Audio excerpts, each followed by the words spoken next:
So, good morning, guys. Now, in the next 5 minutes, I'll be explaining to you why the first attempt is actually the hardest.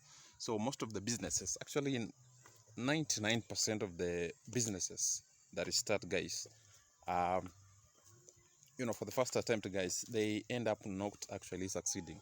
So that is the issue. So 99.99% of the first attempts, guys, that are made in businesses, actually they don't work. 99% of the ideas don't work, guys. It's actually the pushing that actually works, guys. So the second attempt, the third attempt, all that effort that you put in, that's actually results in something that works, guys. So in this video, guys, I'll be explaining to you some of the reasons why the first try, guys, first attempt actually is actually the hardest. So, guys, to start off, one of the reasons why the first attempt is actually the hardest is because of the requirements, the financial requirements. Now, in this case, I'll be talking about chicken farming, which is actually what I do. So that is what I'll be talking about exactly. Now, chicken farming is actually a capital intensive kind of business, guys, and you require constant capital, guys, at the same time. When before you start, after you start, you require money flowing in throughout. So if you don't have that, guys, or if there's a cutoff, from there's a disconnect in terms of the money coming in or money moving out, guys, there will actually be a problem. Your activities will actually come to a halt because it's driven by money. You need money to buy feeds, you need money to pay laborers, you need money to source for water, all that. You need money for all that. So if there's a reduction in terms of the finances, you will actually suffer, guys. And that is actually what drives people out of the business, guys, because there's no planning. There's no planning in terms of the finances. So you have to plan earlier. You have to know that on this time of the month, guys, I'll be receiving this kind of money, this amount of money, and this is what I'll be buying after this, you see. So you have to plan where your finances, you're getting the money from, and how you'll be spending it.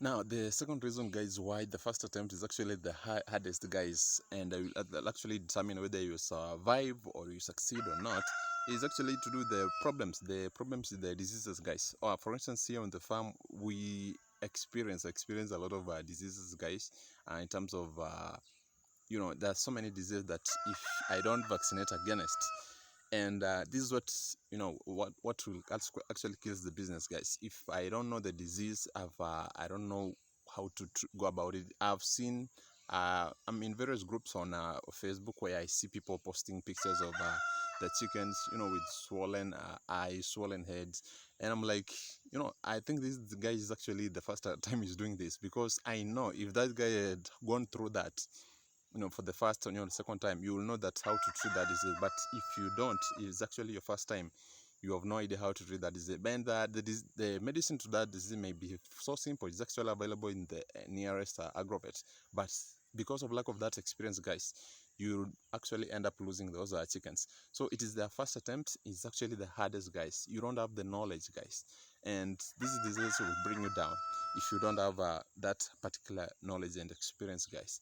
Now, number three, guys, why the first attempt is actually the hardest, guys. It is actually to do with the experience. Now, if you have experience doing something, if you have gone through something, you have acquired this knowledge about something, let's say a disease, how it starts, the signs, and all that, you will know that, oh, this is how to go about it, this is what we do in this particular situation. But if you don't, and it's actually your first time, you will actually end up losing the chickens, guys. So experience, you don't have experience because it's your first attempt. You don't have experience. You haven't raised these chickens for a certain amount of time to know this is what actually happens. Now, this is actually the second, this is the 2024, so which means I began this business in 2022, actually 2021, I think around November. That's when I built my first structure, and after that is actually the actual rearing is began in 2022, guys. So that's when I started rearing my first chicks, guys. I think there were around 50 chicks. I had a small incubator where I think it still works, where I actually reared those. I bought a number of trays of eggs, and then put them in the incubator, and then after 21 days I had my 56. So that's where I started, guys. And it's been a while. It's been 2 years. It's actually been 2 years, 2022, 2023. I raised those chickens, guys, for 2 good years until I moved to these particular layers, guys. So this is actually my first time raising these layers, guys. So I've had a bit of experience. Actually, that's 2 years of experience in raising the chickens. I know the diseases, how to vaccinate them. I've done research on which disease and how to treat it, guys. I know where to get the medicine, guys. So that's an advantage to me compared to someone who's just starting out this year, guys. Yeah, so you lack experience, you don't know how to treat the diseases, you lack, you may face a financial problem. Now, what else do you expect to be actually a hurdle in this kind of business, or any kind of business, guys? Now, the next thing I will expect that will hinder your success, or will hinder your first attempt success, guys, is the fact that you don't know how to negotiate. It is your first time doing this. You have the eggs. Somebody told you there's a business.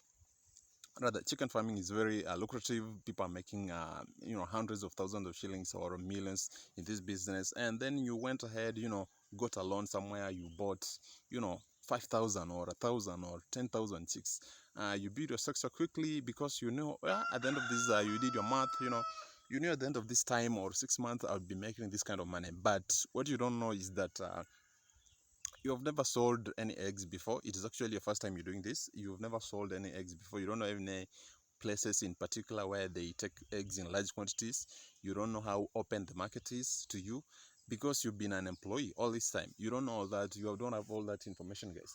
So it is actually a hurdle for you because you did the math. The math could have been correct on paper. It could have been correct, but when it comes to real life, the experience, guys, it is not what you expect, guys. So you'll end up with just eggs, bundled up in your warehouse or somewhere in a storage facility. You don't have the market for it. That is the problem, guys. You don't have to how to negotiate. That is the thing. You don't know how to negotiate for a better pricing, guys. You will end up selling at a lowest or a cheaper price compared to what other people are selling because you have a huge stock that you can't get rid of. That is the problem. So first attempt, guys, is actually, it's the better at trials. Because when you're talking about negotiating for a better price, it means you will have to actually be in a better position when you're selling your product, be it milk, be it eggs, be it anything out there that you're producing. It means if you understand the market and you have experienced this market before, you will have to actually end up negotiating, knowing how to negotiate for a better price. So that's why I always insist on starting small, guys. Starting small as you experience. Don't be don't be swayed into starting a business or venturing into something because you heard somewhere that somebody did this and then did that, and then so did this, did that, and then they are successful at the end of the day. But that's not actually the true the true experience of that person, because they have gone through several stages that they know that led them to that particular position, guys. So you have to start small. Obviously, you have to start small and then build up with experience, build up the market, build up your negotiation skills, because at this time, guys, I'm selling eggs at different prices, guys, because of the different situations. I mean, there's a places where I'm selling eggs at different prices. Well, I won't quote it here because it's actually different. This is actually a different location, and it's not really useful to you at this moment. But there are places where the eggs prices vary. It varies depending on where you are. So I may ask you for maybe a delivery price, just a small price to deliver the product to you. Or if you don't know, if you are near, I may deliver it for free. So if you're far away, I may ask for that delivery price. But if you are near, I may not ask for anything. I may just bring the eggs to you, but at a different price, compared to what I'll deliver to the person who is far away. So the negotiation skills, you have to know which market, where you're selling, how do you sell it, guys. Because the people you're selling to are also businessmen. I'm sure you're not selling to final consumers, because if you have 20, 30, 50, 100 trays, you're not actually selling to a final consumer, guys. You're actually selling to other retailers who will actually sell it to the final consumer, because you cannot, get rid of all that stock at once, guys. Even if you have an outlet somewhere, you cannot get rid of all that stock at once. It's a lot, guys, and the uptake is actually very slow sometimes, so you cannot get rid of all that stock at once. You have to sell it to somebody else, to shops around you, which will actually sell it to different people, the final consumers, guys. So you have to know how to negotiate, guys. So those are the reasons I believe, guys, first attempt, guys, is actually the hardest. So it is up to you guys to go through it. You need experience. At the end of the day, you need experience to actually get this information right. So you have to go through it. You have to start small and keep pushing, guys. If you keep pushing the business, 1, 2, 3 years later, you'll actually find your footing, guys, and it is actually successful. You'll find out this very successful, guys.